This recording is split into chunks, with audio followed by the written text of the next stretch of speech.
안녕하세요, 사이다입니다.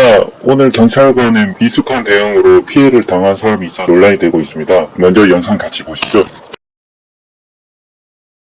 식당 안으로 들어온 남성이 옷 안에서 흉기를 꺼냅니다.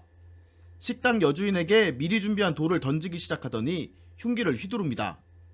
한 달 전 이 식당에서 무전취식을 하고 난동을 부려 경찰 조사를 받았는데 식당을 찾아와 보복 폭행을 벌인 겁니다. 신고를 받고 경찰이 출동했지만 어찌된 일인지 식당 안에 들어가지 않은 채 멀찌감치 떨어져 있기만 합니다.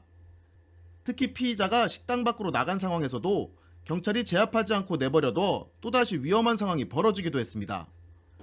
피해자 가족은 다급한 신고를 받고도 경찰이 걸어오고 무전기를 챙겨오지 않는 등 대응에 큰 문제가 있었다고 말했습니다.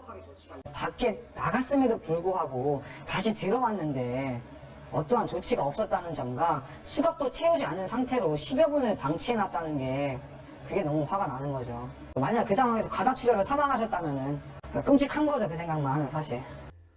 앞서 피의자한테 살해 협박을 받은 사실도 경찰에 알렸지만 순찰을 강화하겠다는 안내를 받은 게 전부라고 주장했습니다.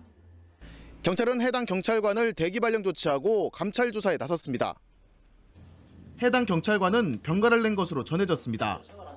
경찰은 피해자 보호 조치가 미흡했던 사실을 인정하면서도 당시 상황에서는 어쩔 수 없는 조치였다고 해명했습니다. 순찰차 2대가 다른 사건으로 모두 출동을 나간 상태에서 파출소에 남아있던 경찰관 혼자 현장에 나가 피의자 제압이 어려웠다는 겁니다.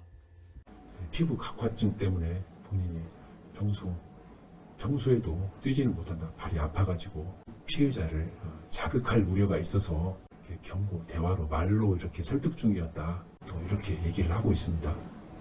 경찰은 흉기를 휘두른 50대 남성을 살인미수 혐의 등으로 구속하고 출동한 경찰관은 조사를 마치는 대로 징계 여부를 논의할 계획이라고 밝혔습니다.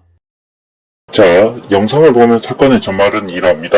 한 달 전 피의자는 어느 식당에 무전취식을 하고 난동을 부려 경찰 조사를 받았는데 이에 앙심을 품고 식당을 찾아와 보복 폭행을 했습니다. 이건 빼박 실드조차 칠 수 없는 피의자 십창 녀석이 맞습니다. 남의 가게에서 무전취식 난동을 부렸는데 당연히 경찰 신고해야죠. 이 사건이 논란이 된 부분은 십창 피해자가 원인 제공자는 맞는데 바로 그 경찰관의 미숙한 대응 때문에 일어난 사건이었습니다. 경찰관의 행보는 이러했습니다.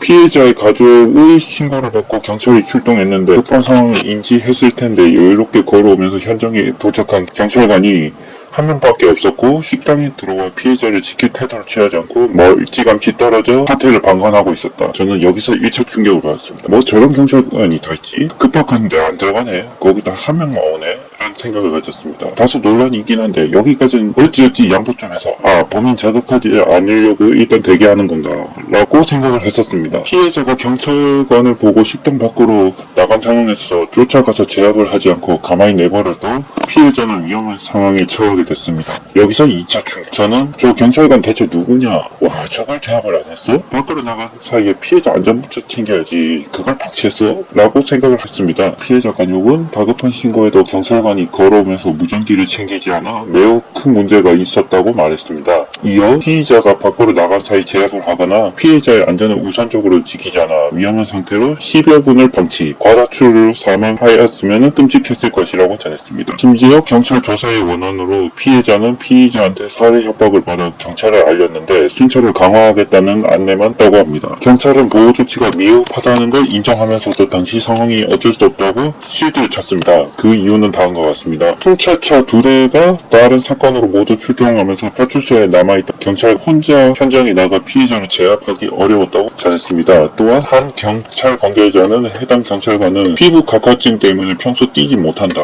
발이 아파 그렇고 피해자 자극할 우려가 있어 경고, 대화로 설득 중이었다고 합니다. 이 말 듣고 개빡. 야 씨, 장난치냐? 신체적으로 제압 안 되면 공포편으로 제압하든가 아니면 단서에 지원 요청을 해서 조치를 취하든가 하면 되지. 이야, 경찰 채용 좋아졌네. 언제부터 별 아픈 사람이 채용해서 일하고 있네. 그지? 거기다 당신이 부차야 뭐야. 말로 설득할 시간에 신속하게 피해자부터 대피시켜야 되는 거 아니냐. 일반인인 제가 이 정도까지 생각을 했는데 현재 경찰과의 경찰관들은 피해자들을 귀찮은 존재로 인식하는 게 아닌지 의구심이 듭니다. 여러분, 앞으로 경찰의 도움을 바라지 마시고 스스로 몸 지키셔야 합니다. 스스로 지키다가 상대 다치면 정당방위로 인정되지 않는 나라였죠. 씨밥 어쩌라는 거지. 나라 막장 테크 제대로 가네. 여러분 그냥 무조건 도망가셔야겠습니다. 오늘의 한 줄이에요. 우리가 원하는 경찰관은 첫 단계 아니다.